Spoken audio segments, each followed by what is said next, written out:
Hello guys, আসসালামু আলাইকুম। দেখেন আমাদের পাতাকপি রুই, এই যে দেখেন এটা কেটে ফেলেছে। এই দেখেন পাতাকপি কেবল ছোট ছোট। এই দেখেন কট্টুক কট্টুক কট্টুক গাছে ফুলকপি ধরেছে। দেখেন এই যে দেখেন কট্টুক একটি গাছে কত বড় একটি ফুলকপি। এই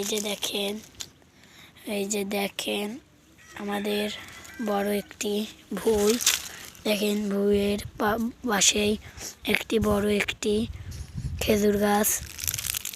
খেজুর গাছ থেকে আজকে আমরা রস পেয়েছি। এই যে দেখেন ফুলকপি। এই দেখেন পাশেই পাতাকপি লাগানো হয়েছে। আর এই দেখেন বড় একটি বাঁধাকপি। আজকের মতন এইটুকুই। টাটা, বাই বাই, আসসালামু আলাইকুম।